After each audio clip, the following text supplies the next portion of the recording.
Watu wa Homa Bay, KBB, 10 bila break. Nyinyi ndio mliamuka sana leo usiku kukimbia kwenda kujazana kwa stadium. Si ndio? Si nyinyi? Mlienda kuja kwa stadium. Yes, president anakuja lazima tukae hapa. Okay, mkasema loyalty. No problem. Support who you want to support. Now let me bring this to your attention.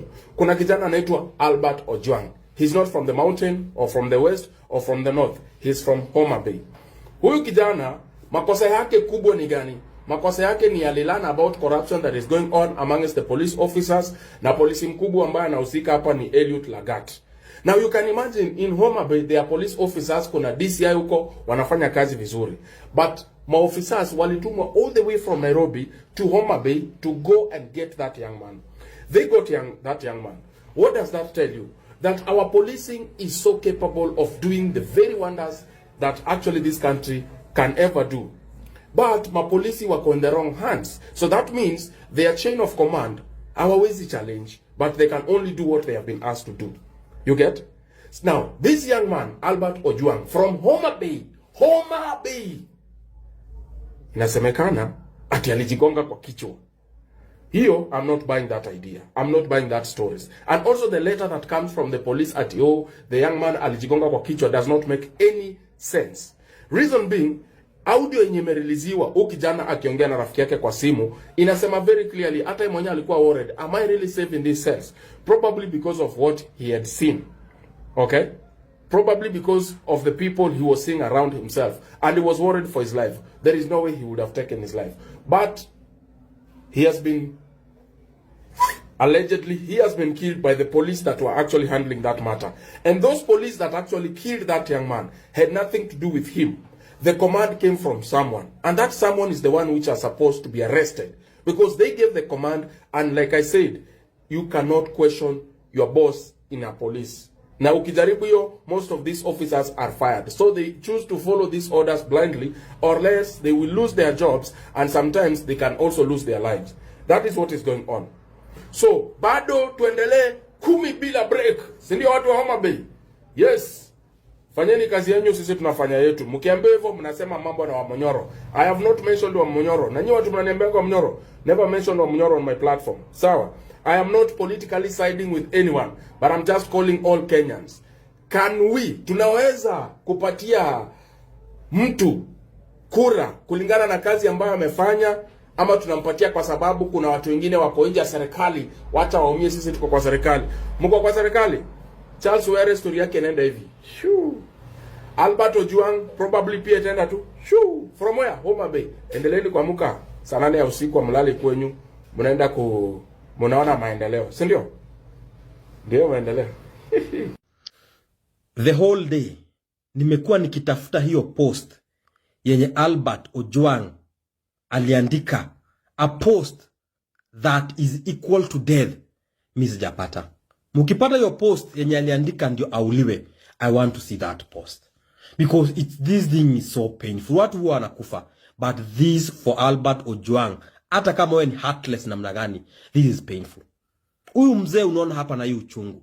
Ameishi Kware akipiga mawe for 20 years. I saw that video. Ati ameishi Kware kupiga mawe for 20 years. Ndiye asomeshe huyu kijana yake. The only child. Hata ni pesa gani, which kind of compensation inaweza compensate all those 20 years the hardship ya kupiga mawe Kware, asomeshe huyu kijana mpaka akakuwa mwalimu? Maybe his only pride. Then because of a post, mimi natafuta hiyo post nione yenye ile post inaweza fanya atuwe uuliwe, a post that is equal to a life of a person, and life of a person is priceless. I'm looking for that post. Na wale waliua huyu kijana, nyinyi ni wazazi, muangalie uso ya huyu mzee, because it will haunt you forever. The pain, the tears ya huyu mzee, ati maisha yake yote ameishi hardship. Huo mtoto wake tu mmoja, the only son, asome, aishi tu vizuri, one day maybe akizeka aseme alisomesha kijana yake. Then you people heartless, munaenda mnamtocha na mnamuua, at just because amefanya a post against a big person.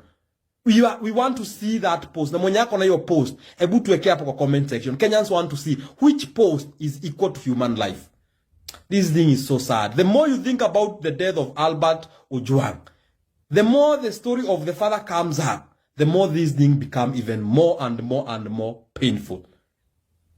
I think wazazi, you are taking notes. So that 2027, musirudishe Wakenya to that place. We beg you. That statement by IG Kanja leaves more questions than answers. Number one, they have not told us why Albert Ojwang was transported for 350 kilometers to Central Police Station from Homa Bay, yet there are DCI officers located where he came from. Number two, why the change of narrative? Yesterday they told us that he hit his head on the wall until he died. Today they are telling us that he was found unconscious in a routine checkup. Number three, who are those officers who are suspended or indicted? What's their names? They need to tell us so that we know. Number four, why is the complainant at the scene of crime when the IG of police was giving that press statement? Why was he there? And now they need to tell us how often are the routine checkups in Central Police Station. Because I'm seeing on the statement that Ojwang arrived at Central Police Station at 21:35 hours. And 4 hours, 4 minutes later, he was found unconscious in his cell. So what happened in between here? What happens in these 4 hours? Are the officers just at the desk beating stories? Or what happens? And how often are these routine checkups? Are they hourly? Are they in 2 hours? Are they in 4 hours? Or how often are they? So that we know that probably somebody was not doing his job. Or probably it was a planned hiccup. So we need to know all these things. And the IG is not telling us. IG Kanja, please give us the right answers. And we need to see an expedited investigation similar to what we saw with that member of parliament from Kasipul. Police station is the scene of crime. Who protects you from the police? A young Kenyan teacher, Albert Ojwang, was arrested from his parents' home. They were having lunch. He was driven 350 kilometers to Nairobi to Central Police Station. And the next day, he was dead. Police say he had been arrested for false publication over a social media post. They claim that he banged his head against the wall of his cell, and when they rushed him to hospital, he was pronounced dead. But his dad, who saw his body, said the injuries are consistent with torture. It was not until after national outrage that they interdicted the Central Police Station commander, the officer in duty, and the police officers involved, but they were not named.